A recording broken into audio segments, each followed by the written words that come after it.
demokrasi itu sistem terbaik dari semua sistem itu buruk. Tren yang terjadi di banyak negara itu konsep public-private partnership, triple B ini sudah menjadi semacam gejala umum. Kenapa? Karena negara ini sudah mulai merasa bebannya itu berat. Mahasiswa hukum kita kalau bicara hukum atau belajar hukum itu katanya, Pak, saya jenuh, Pak. Capek gitu. Capek. Harus baca undang-undang gitu kan. Ya undang-undang jangan dibaca, tapi cuma habis sholat diwiritin gitu.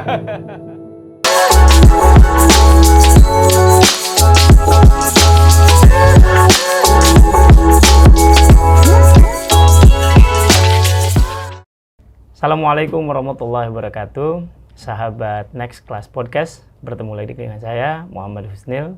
Kita akan berbincang dengan para guru besar, dosen-dosen di lingkungan UIN Syarif Hidayatullah Jakarta. Acara ini ditaja oleh LP2M UIN Syarif Hidayatullah Jakarta. Kali ini kita akan berdiskusi dengan Pak Fathuddin.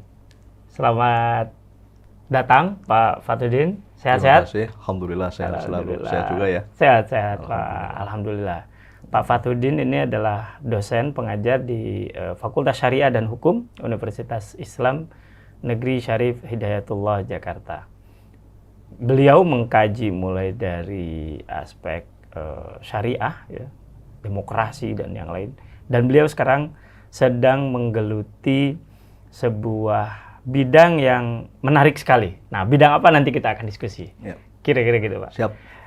Nah, Pak Fathuddin, kita mulai dari awal nih Pak Fathuddin. Kalau melihat kurikulum dan ininya Pak Fathuddin itu orang yang tampaknya selalu belajar gitu. Selalu ini tidak puas setelah ini tuh. Bahkan S1 2 kali, S2 2 kali gitu. Sekarang sudah doktoral kayak gitu. Refleksi apa, Pak, yang membuat Pak Fathuddin selalu ingin terus belajar gitu, Pak? Iya. Terima kasih ya. Jadi pertama memang ini soal apa ya, pesan yang mungkin dulu pernah saya dapat dari guru ya. Oh, gitu. Bahwa long life education itu harus menjadi sebuah prinsip. Terus yang kedua pernah saya juga mendapat nasihat dari almarhum Profesor Azumardi Azra. Oh, Pak. Bahwa intellectual basic stone itu merupakan satu modal bagi kita kalau kita tidak punya modal sosial gitu ya. Jadi kalau orang bilang kalau pengen jadi tokoh itu harus ada modal sosial, modal finansial. Kalau dua-duanya nggak punya, paling nggak modal intelektual. Itu yang kemudian menjadi spirit dalam perjalanan hidup saya untuk terus belajar begitu ya. Dan saya sendiri sebenarnya merupakan santri ya, santri yang kemudian ke Jakarta, masuk ke UIN, mengambil jurusan atau program studi peradilan agama saat itu. Kemudian karena belum puas, akhirnya saya nambah lagi ngambil sarjana hukum. Terus kemudian ada peluang beasiswa dari Menpora saat itu. Saya mengambil S2 Islamic Studies. Iya, itu Religion and Peace Studies. Nah, baru kemudian tidak puas lagi, saya mengambil ilmu hukum di Magister Ilmu Hukum Fakultas Hukum Universitas Indonesia. S2 lagi itu ya? Iya, dan baru S3 doktor. Dan selama kuliah juga sambil nyantri di Darussunnah. Darussun ya? Iya, dengan ilmu hadis kan. Ilmu hadis, itu. Jadi memang siksak kita. Siksak gitu.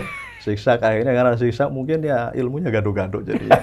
Tapi karena sekarang sudah ditugaskan di UIN Jakarta, di Fakultas Syariah dan Hukum, dan home base saya juga di ilmu hukum, dan sekarang saya concern di hukum administrasi negara. Administrasi negara, ya. Wow. Itu menarik tuh. Tapi kalau melihat perjalanan itu kan saling mendukung gitu kan. Ya. Secara kompetensi, saya kira kelak Pak Fathuddin kalau jadi guru besar nih, meskipun nanti tata negara, tapi itu bisa banyak tuh, hadis bisa, ini bisa dan sebagainya kan. Nah, itu jadi menarik tuh, Pak. Kalau ilmu hadis untuk khotbah lah ya. Untuk pengajian, sementara kalau hukum nanti kita membantu menyelesaikan masalah-masalah hukum yang ada di masyarakat begitu. Nah, iya. Itu kan unik. Ya. Jadi pengacara advokat yang bisa bisa ngasih advice, hadisnya begini gitu. Iya betul. Ya. Nah, ini Pak Fathuddin. Pak Fathuddin kan salah satu kajiannya soal inclusive government, salah satunya.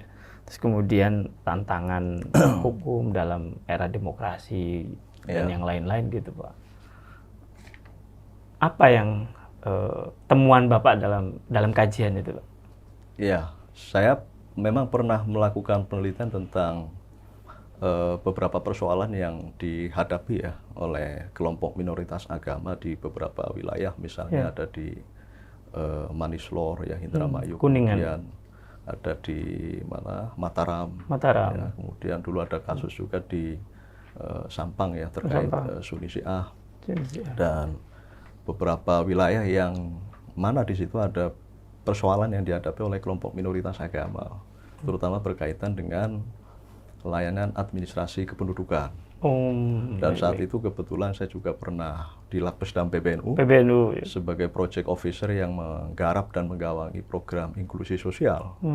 Dan sampai pada sebuah hipotesis, kesimpulan bahwa persoalan-persoalan ini kan relatif sensitif ya. Betul. Ketika ada kepala daerah hendak menuntaskan persoalan ini, kadang dihadapkan pada momok kekhawatiran elektoral misalnya. Betul. Karena misalnya mengadvokasi, ya, membela kelompok minoritas ini kan juga bukan kategori kebijakan yang populis. Betul. Tetapi di beberapa wilayah ini menarik. Kenapa? Karena kepala daerah ini kemudian berkolaborasi dengan elemen kelompok masyarakat sipil, dan dia melakukan dialog-dialog, diskusi-diskusi di luar tugas dia sebagai kepala daerah dalam arti formal, baju kedinasan, tetapi itu disuguhkan di obrolan-obrolan warung kopi gitu ya. Jadi penyelesaian yang awalnya kita anggap pelik, tapi ternyata itu bisa dilakukan dengan cara-cara yang informal. Dengan ngopi gitu ya? Dengan ngopi gitu kan. Ini yang kemudian dilakukan oleh teman-teman Lakpesdam PBNU saat itu, melakukan advokasi, pendampingan, supaya beberapa layanan publik yang dihadapi oleh kelompok minoritas agama itu berhasil diberikan begitu ya. Nah, cara-cara ini yang kemudian saya riset dan ternyata memang menarik, bahwa ada konsep semacam shadow state, negara bayangan. Shadow state. Kalau negara yang selama ini kita bayangkan dalam bentuknya yang formal ya, dengan segala perangkatnya, ada kepala daerah, ini ada shadow state, negara bayangan yang di luar struktur formal itu ternyata bisa bekerja begitu. Para kepala daerah yang mencoba menyelesaikan masalah ini dilakukan di luar waktu-waktu dinas.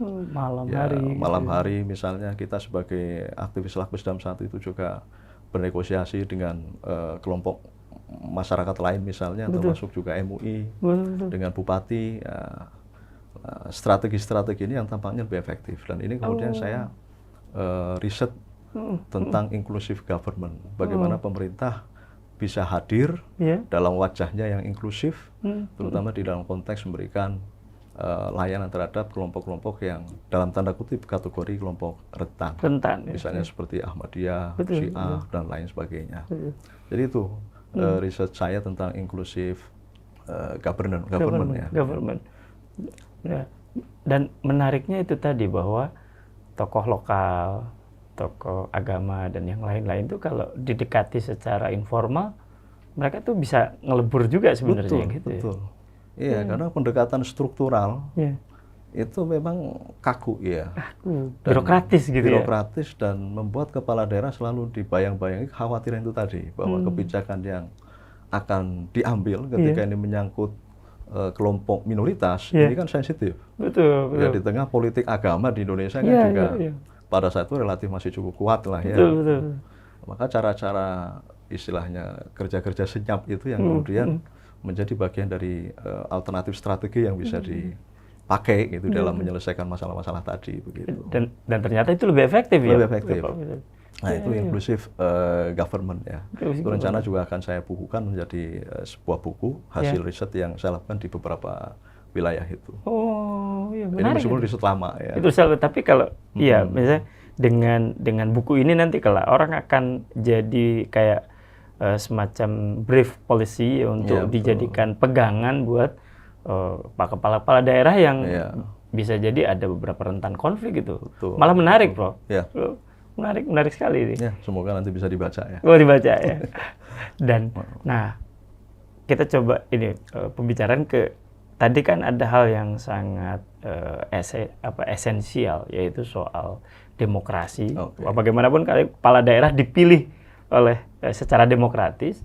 Di sisi lain ada intensi politik gitu ya, soal politik elektoral. Tapi di sisi lain ada juga soal hak asasi manusia gitu. Ini gimana nih Pak Fathudin melihat komponen-komponen ini?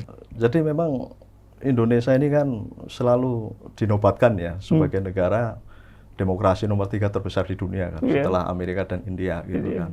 Meskipun dalam catatan saya memang masih dalam kategori demokrasi prosedural. Belum sampai ke level substantif. Substantif loh juga, saya kira sudah disampaikan oleh beberapa ahli yang lain. Kita indeks demokrasi kita sekarang berada di urutan ke-59 dari 167 negara. Dengan nilai 79,81 kalau nggak salah. Ya sudah sedang lah ya. Tidak terlalu jauh di bawah dan belum sampai di level atas juga gitu. Dengan beberapa indikator yang tentu masih menjadi renungan buat kita. Gitu. Jadi saya memang memahami salah satu konsekuensi negara demokratis ini kan demokrasi menjadi semacam arena ya. Arena di mana segenap entitas, ragam ekspresi itu mendapatkan tempat begitu ya.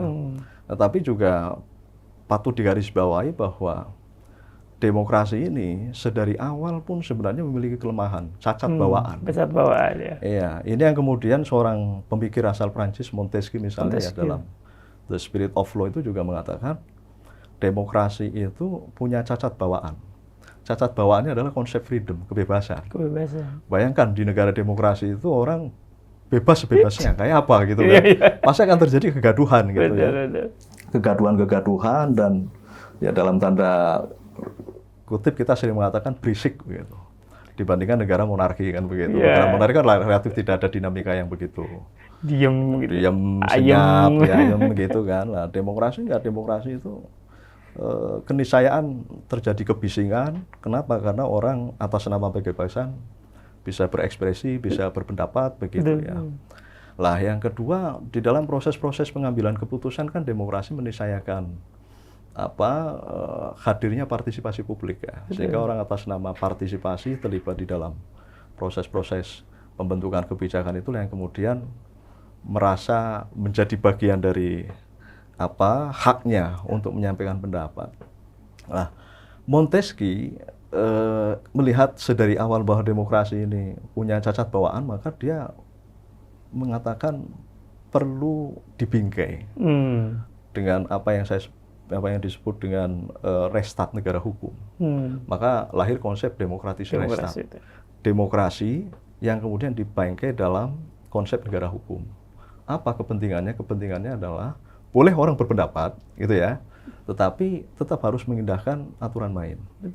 Suksesi kepemimpinan silahkan dilakukan dalam batas-batas negara demokratis, negara demokrasi, tetapi ada aturan main bagaimana suksesi kepemimpinan itu dijalankan.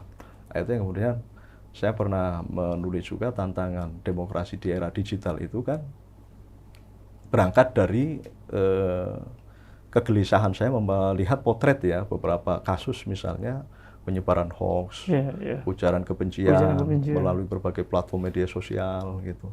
Nah, saya membayangkan kalau ini orang dibiarkan, ya sembrono misalnya, membuat konten-konten yang provokatif misalnya, berpotensi memecah belah, kemudian ujaran kebencian. Nah, ini seperti apa?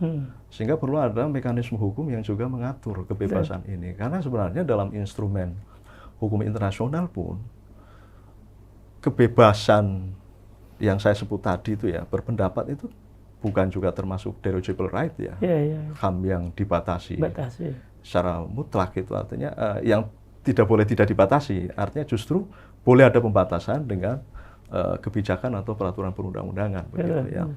Meskipun memang saya juga punya catatan, misalnya penerapan Undang-Undang ITE ya. ITE itu. Ya, Undang-Undang 11 2008 yang kemudian sudah dirubah juga mengatakan seringkali ini ada pasal yang karet, mulul mungkret, dipakai siapa saja. Dipakai siapa saja untuk kepentingan dan kehendak siapa begitu. Lah ini yang juga catatan begitu ya. Tapi ke depan ya saya kira bahwa Indonesia adalah negara demokratis, sistem demokrasi sudah menjadi sebuah pilihan, maka aspirasi publik, partisipasi publik terlebih sampai pada level meaningful participation ya, itu harus mendapatkan ruang pengakuan yang kuat dari hukum begitu ya. Betul. Karena ya kunci demokrasi ya ini partisipasi publik. Partisipasi publik makanya didorong untuk sebanyak mungkin. Betul. Publik ikut berpartisipasi. Berpartisipasi. Gitu. Terlepas bahwa demokrasi juga melahirkan banyak paradoks ya, saya kira sudah dari awal kan. Ya itu. Demokrasi itu sistem terbaik dari semua sistem itu buruk. Iya, ya kan? Dari yang buruk lah ini. Iya, ini ada yang terbaik. Semuanya buruk, tapi demokrasi itu sistem yang terbaik dari semua yang buruk. Dari yang buruk gitu. Dibandingkan sistem lain misalnya monarki. Yang jelas tidak memberikan ruang pelibatan masyarakat yang tinggi misalnya. Kemudian oligarki juga sama. Aristokrasi juga sama. Kalau demokrasi kan demos berangkat dari rakyat untuk rakyat, betul. Oleh rakyat untuk rakyat kan begitu. Betul.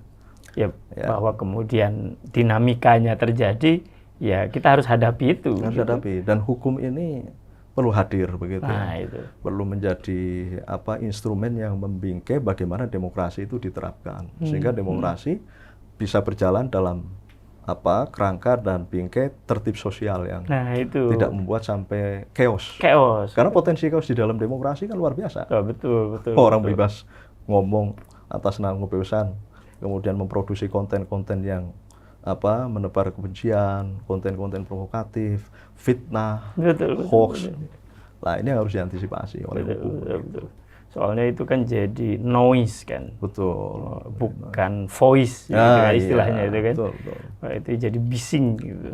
Nah, ya. Nah, kalau ngelihat tadi berarti perangkat hukum itu menjadi sesuatu yang memungkinkan itu demokrasi bisa dikelola secara baik gitu ya. Betul sekali. Jadi nggak bisa demokrasi itu dilepaskan dari bingkai negara hukum ya, sehingga harus selalu dikawinkan, ditautkan, disenyawakan menjadi demokratisasi restat. Demokrasi yang dijalankan, diterapkan dalam bingkai negara hukum supaya tertib. Kalau nggak begitu nggak ada hukum ya. Misalnya orang mau pilkada, mau pilpres, nggak ada aturan main tentang pemilu. Ya semua mengklaim bahwa dia akan jadi presiden kan begitu. Iya itu. Semua bisa jadi bupati kalau jadi bupati, gitu. Wali kota dan sebagainya. Gitu.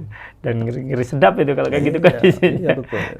Nggak Nah, dari riset soal tadi tuh yang inclusive government, terus kemudian yang lain. Nah, sekarang kajian doktoral membahas soal hukum administrasi negara lah ya. Hukum administrasi negara. Tantangannya seberapa besar itu? Ya karena lompat-lompat itu. Iya, lompat-lompat itu tadi. Ya memang sebenarnya karena passion ya. Saya memang sedari usia SMA karena dulu ya aktivis ya. SMP, SMA kan saya ketua OSIS ya. Jadi dengan kajian politik hukum itu saya sudah gandrung ya. Buku-bukunya Pak Mahfud MD misalnya Prof. Jimlia Siddiqui, terus Pak Amin Rais tentang politik Islam itu juga sudah saya baca tuh. Dari SMP SMA tuh ya? Itu mungkin yang men-trigger saya menyukai bidang-bidang yang berkaitan dengan hukum. Nah, karena dulu namanya santri ke Jakarta ingin kuliah. Dan sudah survei ke UI saat itu. Sudah survei ke UI. Mau ngambil Fakultas Hukum. Tapi begitu melihat biaya kok kayaknya nggak memungkinkan. Wah ini berat ini gitu kan. Mundur teratur. Nah, akhirnya kemudian cari alternatif di Jakarta, kampus negeri yang relatif terjangkau. Dan membuka prodi hukum mana? Ternyata UIN Jakarta. Dan UIN Jakarta ternyata ada. Cuman hukum Islam. Betul. Akhirnya saya mengambil prodi atau jurusan ahwalusasiyah, peradilan agama. Gelar sarjana hukum Islam, dan ternyata saya menganggap masih kurang nih kalau belum SH. Betul. Nah, sejak tahun 2011 saya masuk di sarjana hukum, kemudian dilanjut 2013 ngambil magister hukum. Baru doktoralnya adalah hukum. Jadi sebenarnya relatif linear sebenarnya. Bahwa saya mengkaji hadis tadi di Darussunnah, kemudian hukum Islam, kemudian Islamic Studies di Sekolah Pasca Sarjana itu bonus tambahan. Itu. Bisa melengkapi ilmu-ilmu yang sedang saya geluti, saya pelajari. Betul. Ya nggak terlalu membuat saya merasa jumping jauh ya. Nggak jet lag lah. Nggak jet lag, betul. Nggak sampai jet lag. Iya kan, urusan tata negara itu, Iya. administrasi negara. Administrasi dan negara, sebagainya. betul. Nah, kalau kajian administrasi negara tuh sekarang sedang mengkaji apa, Pak? Ya, karena saya fokus disertasi ini beberapa tahun terakhir memang saya sedang menuntaskan ya, karena saya sedang menulis disertasi tentang BUMN. BUMN. Ya, BUMN, dan ini sudah di detik-detik terakhir untuk dipromosikan sebagai doktor begitu ya. Ya. Dan ternyata hukum administrasi negara itu jauh lebih detail ya dibandingkan tata negara. Karena yang kita kaji itu negara atau organ negara dalam keadaan bergerak. Bagaimana organ-organ negara itu mengoperasionalisasikan kewenangan yang dimiliki. Betul. Kalau tata negara ini kan bicara soal organ negara dan kewenangan-kewenangan. Dan itu kita bisa membaca konstitusi Indonesia lah ya. Betul. Kalau hukum administrasi negara itu sangat detail. Jadi jauh lebih menantang dibandingkan hukum tata negara. Menurut saya ya. Gitu. Iya. Ya, apalagi bicara soal BUMN yang secara entitas tuh bukan cuma soal hukum tapi juga soal politiknya juga gitu kan. Betul. Soal ekonominya besar sekali dan sebagainya gitu. Gimana melihat itu? Ya, saya melakukan kajian ya dengan penelusuran sejarah ya di beberapa negara, misalnya ternyata ada relasi hubungan antara ideologi politik yang dianut oleh suatu negara dengan bagaimana karakter dan wajah BUMN itu sendiri. Jadi misalnya di negara totaliter misalnya ya, yang absolut ya, negara absolut yang mungkin pernah terjadi di Prancis ya dulu. Pasti kan peran negara di dalam mengintervensi kehidupan ekonomi itu kan cukup kuat gitu ya, sehingga karakter BUMN pasti bernuansa seperti menjadi bagian dari organ negara begitu ya. Nah, ini sama juga di negara sosialis misalnya. Negara sosialis kan juga punya kepentingan menguasai sektor strategis, cabang-cabang produksi yang dianggap strategis penting itu harus dikuasai negara. Sehingga tingkat prevalensi intervensi negara terhadap kehidupan ekonomi itu tinggi. Karena tinggi maka BUMN harus menjadi bagian dari instrumen bahkan organ negara. Sementara di negara-negara yang kapitalis, liberalis misalnya seperti Amerika itu kan justru menghendaki peran minimalis negara terhadap ekonomi. Ya, sehingga intervensi atau tingkat prevalensi intervensi negara terhadap kehidupan ekonomi juga minimalis. Karena minimalis maka BUMN di negara-negara yang masuk dalam kategori liberal kapitalis ini relatif tidak terlalu banyak diintervensi negara, sehingga kebijakannya ya privatisasi. Sehingga BUMN itu ya kebanyakan merupakan entitas private, swasta. Iya, entitas bisnis yang kemudian mungkin mendapatkan tugas pendelegasian wewenang dalam konteks pelayanan publik misalnya. Dan di negara-negara Nordik misalnya ya, Eropa Barat, itu kan sekarang sudah banyak pekerjaan-pekerjaan pemerintah yang sudah didelegasikan ke swasta. Misalnya penjara ya, prison misalnya, penjara itu sekarang dikelola swasta. Para narapidana misalnya di setiap hari dipekerjakan, digaji, dan dia tinggal di sebuah sel yang juga lebih manusiawi begitu ya, dan itu swasta, yang sebenarnya itu merupakan tugas negara. Jadi era globalisasi seperti ini tuh ternyata ya tren yang terjadi di banyak negara itu konsep public-private partnership, triple B ini sudah menjadi semacam gejala umum. Kenapa? Karena negara ini sudah mulai merasa bebannya itu berat, betul. Ya kan, sehingga fungsi pemerintahan dalam konteks penyelenggaraan pelayanan publik itu sudah tidak bisa dimonopoli. Paling tidak harus berbagi. Kolaborasi. Di situ ada market, ada entitas private, swasta, kemudian juga ada civil society. Ada publik, ya. Masyarakat sipil misalnya. Nah, ini harus berkolaborasi. Nah, ini negara-negara yang sosialis kapitalis kan kemudian melahirkan konsep welfare state, ya, negara kesejahteraan. Maka karakteristik BUMN itu privatisasi. Lah, bagaimana dengan Indonesia kan begitu? Nah, itu pertanyaannya. Indonesia ini kan negara Pancasila. Bahwa BUMN diarahkan pada upaya memperkuat sisi private misalnya supaya dia bisa mengejar keuntungan yang optimal. Tetapi jangan lupa, kita punya pasal 33 juga. Betul. Yang tidak boleh melepaskan kepentingan negara untuk tetap menguasai sektor strategis itu kan. Betul. Nah itu. Nah, sehingga ya BUMN di Indonesia tetap harus dalam bingkai pasal 33 itu dan Pancasila. Itu yang paling penting. Jadi tarikan antara mencari keuntungan dan pelayanan publik harus seimbang. Harus seimbang. Meskipun sebagian kalangan menyebut, lagi mana ceritanya kalau BUMN disuruh untung, suruh pelayanan publik juga kan begitu ya. Tapi itulah memang sedari lahir BUMN di Indonesia kan memang ya kan untuk menopang kebutuhan-kebutuhan yang menyangkut hajat hidup orang banyak kan. Betul. Nah, memang kalau menurut saya semestinya memang harus dipisahkan ya. BUMN yang persero misalnya ini harus punya KPI yang jelas ya, Key Performance Indicator ya. Misalnya KPI-nya Persero karena memang fokus utama adalah mencari laba, ya memang laba. Betul. Kemudian ada perusahaan umum, Perum. KPI-nya ya harus aksesibilitas, kualitas pelayanan kan begitu ya. Betul. Ya, kayak KAI dengan perbankan ya pasti berbeda KPI. Apalagi KAI kan, itu kan seperti KAI, kemudian Pertamina, ini kan perusahaan-perusahaan yang dari sisi entitas badan hukum merupakan badan hukum privat. Betul. Dan mengacu pada tata kelola good corporate governance gitu ya. Tapi kan jangan lupa, baik di Undang-Undang 19/2003 tentang BUMN, itu ada kewajiban menjalankan kemanfaatan umum. Betul. Artinya ketika mendapatkan penugasan negara, untuk penyediaan layanan misalnya di bidang transportasi, kemudian energi, maka ya tidak boleh ditolak. Keberadaan mereka juga bagian dari kepanjangan tangan negara begitu ya. Dan tiap tahun, tiap sekian tahun negara memberikan modal juga. Betul, ya. Jadi kalau ada penugasan khusus itu negara juga memberikan semacam kompensasi. Ya ada subsidi dari negara. Itu kan PLN. PLN kalau menggunakan tarif dasar asli dari perusahaan ya tinggi. Betul. Setelah ada subsidi kan. Betul. Ya kan? Nah, itu yang dimaksud public service obligation.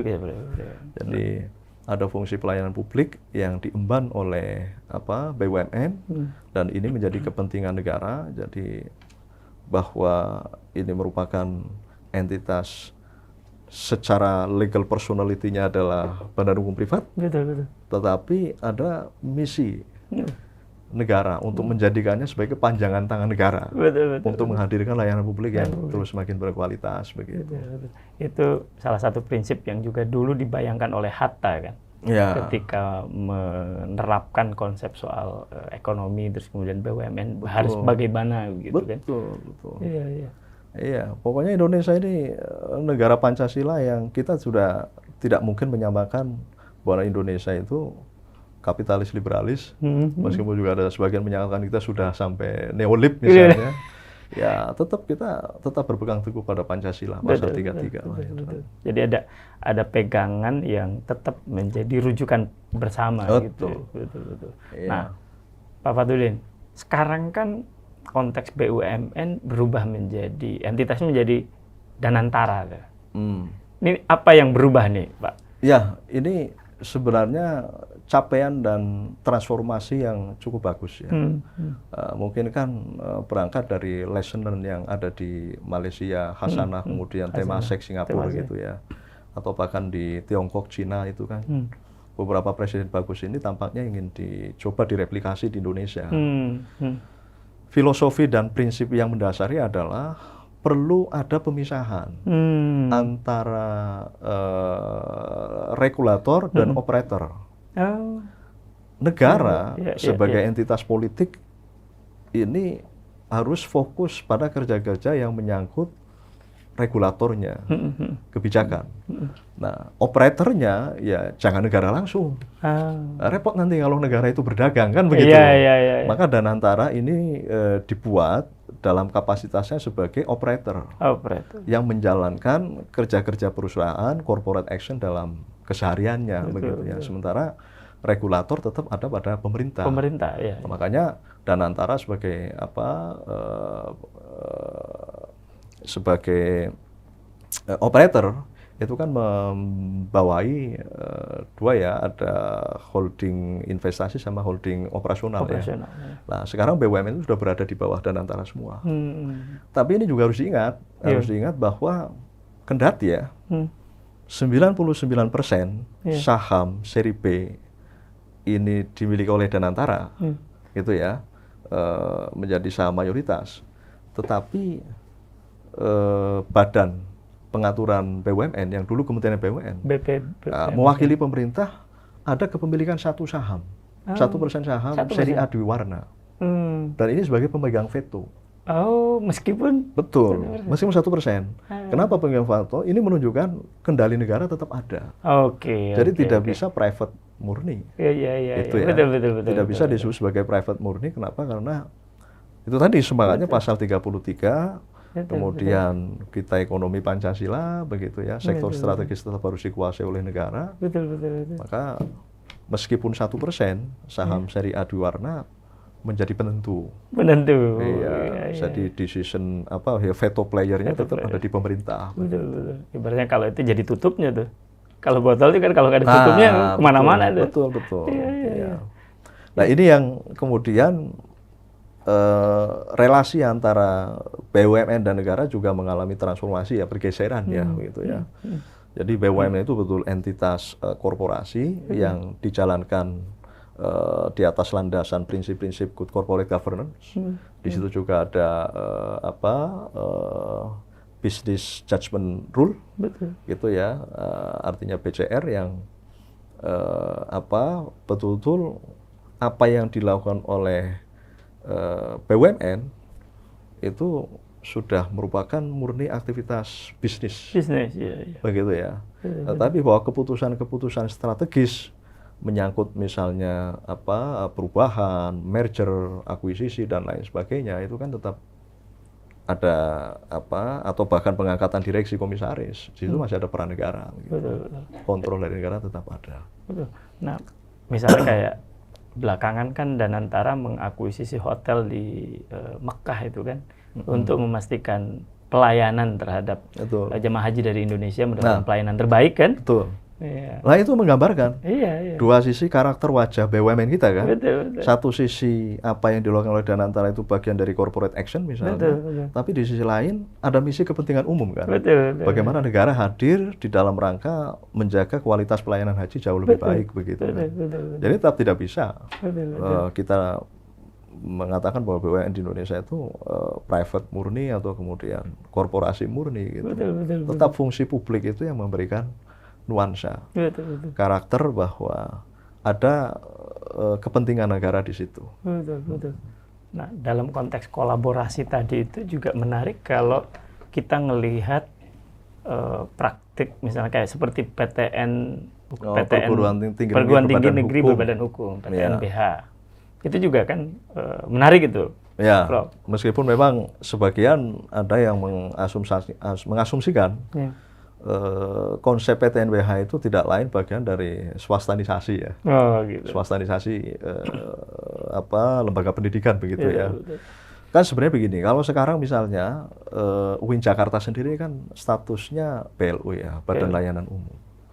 Tapi memang masih dalam kerangka menjadi bagian dari Satker Kementerian, dan kita bagian dari Satker Kementerian Agama ya. Kementerian Agama. Bahwa di situ ada fleksibilitas di dalam tata kelola keuangan, ya. Tapi tingkat fleksibilitasnya belum sampai pada level otonom ya.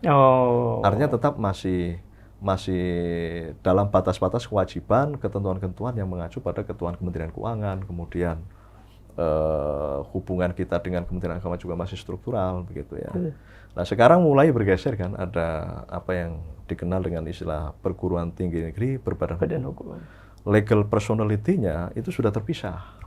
Tidak lagi menjadi bagian dari kementerian, tetapi menjadi badan hukum publik tersendiri. Nah, bagaimana relasinya dengan Kementerian Agama? Nah, itu gimana? Nah, relasinya ya relasi yang dibangun itu koordinasi dan pembinaan. Itu ya. Dan tingkat fleksibilitas tata kelola keuangannya jauh lebih otonom. Nah, maka ketika sudah menjadi PTNBH, rektor ini nanti punya kewenangan yang begitu besar. yang dasar kewenangan itu ya tentu dibuat melalui peraturan-peraturan rektor yang dikonsultasikan, bahkan mungkin juga mendapatkan semacam binded function dari Majelis Wali Amanat, Senat begitu ya. Dan bahkan bisa punya perusahaan untuk ya, menghidupi entitas kampus. Karena ini kan sebenarnya begini ya. Kenapa PTNBH itu lahir gitu ya? Yang saya katakan tadi, negara ini bebannya sudah banyak. Dan kalau ngomong perguruan tinggi di Indonesia itu sudah banyak sekali kan. Yang sudah mulai bisa mapan, bisa cari duit sendiri, maka dilatih untuk bisa berdikari kan begitu.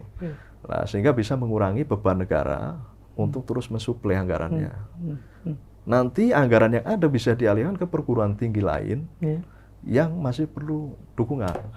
Begitu. Jadi sebenarnya bukan berarti bahwa anggaran APBN itu dikurangi ketika kemudian ini menjadi PTBN dan sebagainya gitu ya. Tapi dialihkan untuk perguruan tinggi negeri lain yang masih membutuhkan support banyak.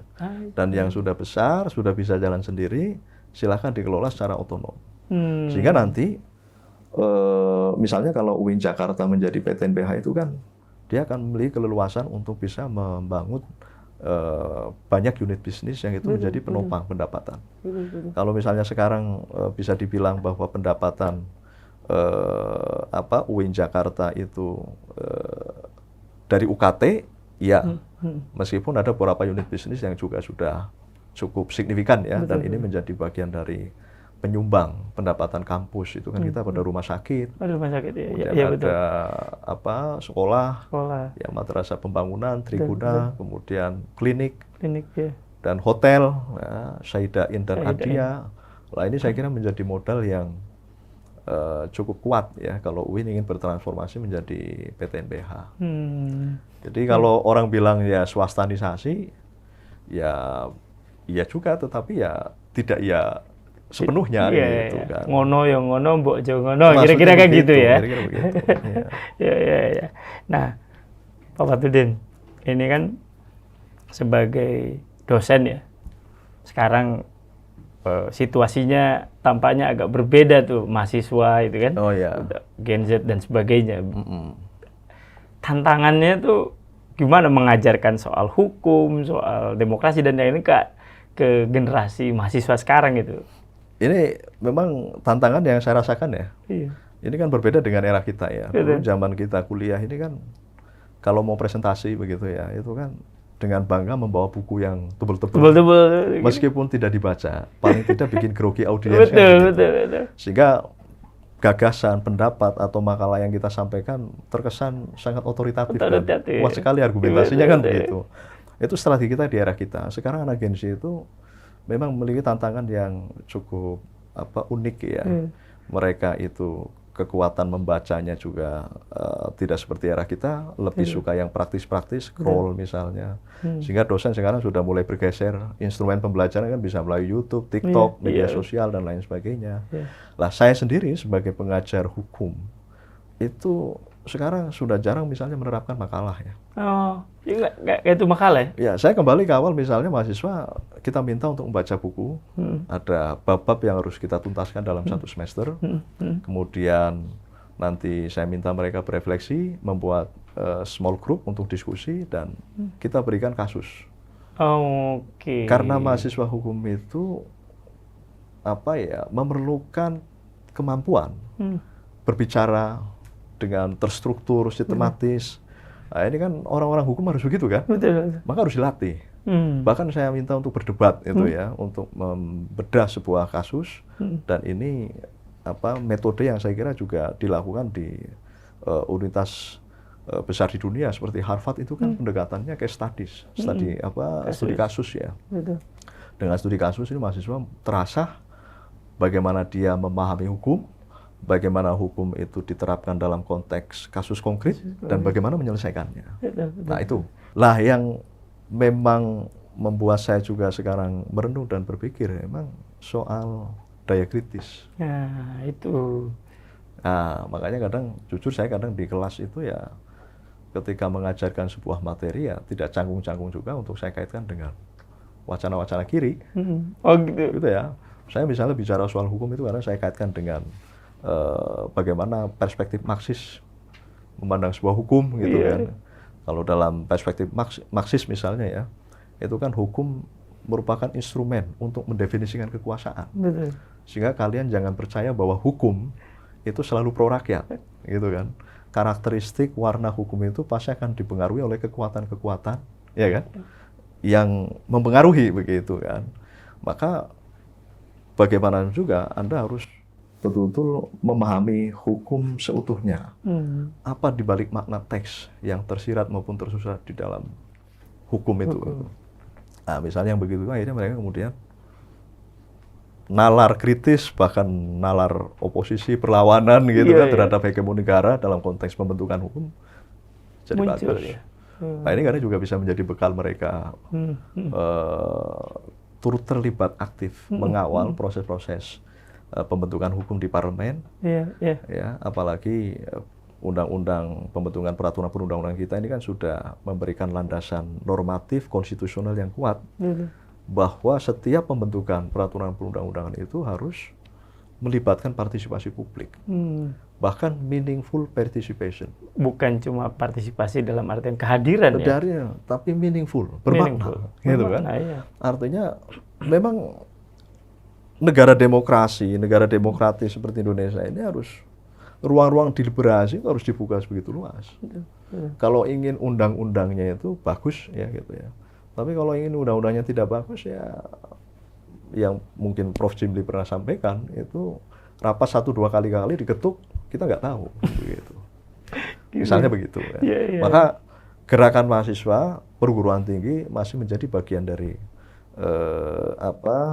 gerakan pressure group ya, yang cukup penting dan bisa mendinamisir proses-proses pembentukan peraturan perundang-undangan. Gitu. Dan itu menjadi komponen penting ya, dalam konteks partisipasi publik. Betul. Walaupun belum sampai pada level meaningful tadi itu ya. Iya. Nah, ini kan tantangan utama sekarang itu kan, Pak Fathudin, anak-anak itu kan AI ya. Oh ya. Iya, itu gimana tuh mengatasi itu? Ya, AI ini sesuatu yang tidak bisa kita hindari. Betul. Ini keniscayaan di tengah laju perkembangan teknologi informasi. Betul. Dan bisa menjadi pisau bermata dua gitu kan. Tapi saya selalu berpesan dan bahkan saya sendiri tidak melarang penggunaan AI. Oh gitu. Tidak melarang, tetapi tetap ada etika ya, penggunaan atau standar-standar yang harus diikuti begitu ya di dalam konteks melakukan kerja-kerja akademik. Betul. Kan misalnya bimbingan saya mahasiswa itu tetap, bahkan saya ajarkan beberapa AI. Bagaimana promnya bagaimana kalian mencari literatur kalau menggunakan AI ini itu halusinasi, hati-hati misalnya. Ada AI yang lebih otoritatif, langsung kita kejar literaturnya. Sebenarnya lebih mudah kan ya AI itu. Tinggal. Dan perguruan tinggi kan sekarang sudah mulai menerapkan pedoman ya, penggunaan AI. Betul. Misalnya di UI juga sudah dibuat pedomannya dan ini menjadi guidance kita untuk. Jadi nggak bisa dihindari, AI tetap keniscayaan.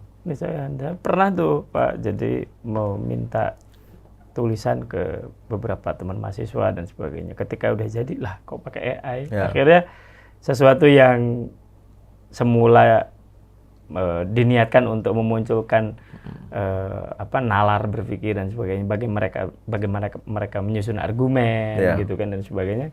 Wah, gimana caranya? Ternyata cara tadi menarik juga itu. Iya. Luar biasa ini perkembangan teknologi inovasi kita, nggak bisa dihindari. AI keniscayaan, ya tinggal kita mengarahkan mahasiswa aja. Iya. Ya, jangan sampai kemudian ada pengacara cuma bermodal AI. Iya kan, ketika beracara itu bermodal AI gitu, waduh. Iya, tapi saya sudah mencoba memang untuk di bidang saya ya, hukum itu tidak bisa sepenuhnya menggunakan AI. Karena saya selalu bilang ke mahasiswa bahwa Anda sebagai calon sarjana hukum nanti dituntut mampu menyusun legal opinion ya, pendapat hukum yang kuat. Nah, modalitas utama yang harus Anda miliki sebenarnya adalah filsafat hukum. Karena filsafat hukum itu menjadi fondasi kita untuk menyusun argumentasi yang kuat, yang otoritatif, gitu ya, logika-logika hukum yang bagus begitu ya. Betul. Kalau sekedar tanya AI ya saya kira nggak cukup. Gitu. Nggak cukup. Apalagi bicara soal menafsirkan pasal. Nah itu. Iya, itu nggak bisa dengan AI. Bahwa mungkin AI sudah merecognize atau mengkompilasi ya pendapat-pendapat atau penafsiran terhadap pasal tertentu dan bisa keluar bisa. Tapi kan tidak genuine menjadi penafsiran kita. Betul, itu kan. Argumen yang kita keluarkan dalam sidang dan sebagainya menjadi sesuatu yang generik kan. Iya betul, generik. Menjadi pengetahuan yang sudah umum. Umum. Apa bedanya ini kira-kira gitu. Nah, Pak Fathudin, ini sebagai akhir, refleksi apa yang penting menurut Pak Fathudin yang bisa disampaikan untuk bagi mahasiswa ataupun siswa-siswa yang ingin mempelajari hukum atau hukum Islam dan sebagainya gitu. Ya, saya kira yang paling penting ya bagi mahasiswa atau siapapun yang hendak mempelajari hukum itu pertama bahwa kita merupakan negara yang masuk dalam rumpun civil law system di mana menempatkan hukum undang-undang itu sebagai sumber hukum utama. Ya, satu sisi ada kelebihannya hukum tertulis, bisa dilihat, terstruktur, sistematis, tapi kelemahannya kan juga tidak semua kompleksitas persoalan yang ada di masyarakat juga diakomodasi oleh pasal. Pasti pasal itu ada kelemahan. Betul. Karena pasal itu ada kelemahan, maka menuntut pengetahuan lebih kita tentang hukum yang tidak terbatas pada pengetahuan normatif. Makanya saya bilang tadi perlu ada penguatan basis pengetahuan filsafat kemudian penguatan pada pemahaman tentang politik, itu kan, karena hukum ini kan juga resultan dari berbagai tarikan kepentingan politik, gitu kan. Sehingga konstelasi politik itu mewarnai begitu. Maka mahasiswa hukum harus juga memahami dinamika politik yang terjadi misalnya di parlemen, karena mau tidak mau ini akan memengaruhi karakter hukum yang akan dihasilkan. Terus berikutnya juga kayak case study ya, case study. Jadi pendekatan studi kasus ini juga penting supaya kita terasa bagaimana hukum itu diterapkan oleh hakim, bagaimana hakim menyelesaikan masalah hukum. Case study ini memperkaya dan kita bisa melihat bahwa ada gap antara law in book and law in action, misalnya hukum di buku dan hukum di praktek di lapangan, gitu ya. Dan banyak tips lain yang biasa saya sampaikan di kelas itu, karena memang mahasiswa hukum kita kalau bicara hukum atau belajar hukum itu katanya, Pak, saya jenuh, Pak, capek gitu. Harus baca undang-undang gitu kan. Ya undang-undang jangan dibaca, tapi cuma habis sholat diwiritin gitu. Dibakar terus diminum. Dipakai buat wirid begitu kan, sehingga lama-lama hafal sendiri gitu kan. Artinya saya ingin mengatakan bahwa buku KUHP, KUH Perdata silakan dipegang, dibaca sewaktu-waktu, kemudian Anda pahami kasus-kasus yang ada di tengah masyarakat, kaitkan dengan apa yang di pasal, itu sudah cukup membuat kita hafal sendiri. Gitu. Nggak perlu menghafalkan secara utuh pasal. Gitu, kan. Itu cukup di tulisan aja yang bisa kita kutip. Kalau di argumentasi kan gampang-gampang saja kita. Itu. Nggak harus pasal secara utuh kita hafalkan. Begitu. Dan asyik belajar hukum itu. Mengaitkan antara pasal dengan pasal, argumen hukumnya, bagaimana logiknya, itu menarik banget sebenarnya. Dan makna yang lebih luas lagi, hukum ini kan menjaga tertib sosial. Saya tidak pernah bisa membayangkan masyarakat tanpa hukum. Kendati bicara soal hukum masih bisa diperdebatkan, hukum yang tertulis atau tidak tertulis. Gitu kan. Saya pernah waktu di Lakwes dan PBNU, itu kan ada program di Bulukumba, ada masyarakat adat Kajang ya, Amatoa di sana. Mereka tidak mau berpedoman pada KUHP hukum negara. Terus ketika saya tanya, loh, kalian di sini tertib, saya lihat ada rusa, ada kerbau, ada sapi di tengah hutan, nggak ada yang mencuri, nggak ada, Pak. Lah, kok bisa tertib begitu? Ya kami punya hukum, Pak. Tapi hukum kami tidak tertulis, namanya Pasangri Kajang. Berarti kan hukum tidak tertulis, tapi menjadi ingatan kolektif masyarakat. Tetap kalau ada yang mencuri akan dikenakan sanksi adat, tapi hukumnya ada di benak ingatan masyarakat, begitu. Tidak dalam buku atau tidak dalam bentuk undang-undang begitu ya. Nah, ini pentingnya hukum kemudian menjaga tertib sosial, apalagi tadi menjaga kualitas demokrasi. Jangan sampai demokrasi mengarah pada demokrasi yang berujung pada chaos, barbar. Gitu. Nah, hukum harus menjadi panglima. Oke, siap. Alhamdulillah, ini sebenarnya kalau mau bahas lebih panjang Oh, iya. ini kita ya. Bisa sampai subuh. Bisa sampai itu. Apalagi Pak Fatudin sudah biasa sering ngaji, diskusi dan sebagainya. Ala kulli hal. Tapi kita kali ini kita akhiri dulu diskusi kita Siap. kali ini, Pak Fatudin. Terima kasih Ya, terima kasih juga atas atas kehadirannya. Semoga nanti ada kesempatan lagi untuk bisa berbagi. Insya Allah. Terima kasih atas inspirasinya Sama-sama. juga, Pak Fatudin. Sahabat Next Class Podcast, demikian pembicaraan kita, diskusi dengan Pak Fatudin, dosen di Fakultas Syariah dan Hukum Universitas Islam Negeri Syarif Hidayatullah. Insya Allah kita akan bertemu di lain kesempatan dalam acara Next Class Podcast yang ditaja oleh LP2M UIN Syarif Hidayatullah Jakarta. Demikian, hadanallahu wa iyyakum wal afu minkum. Wassalamualaikum warahmatullahi wabarakatuh.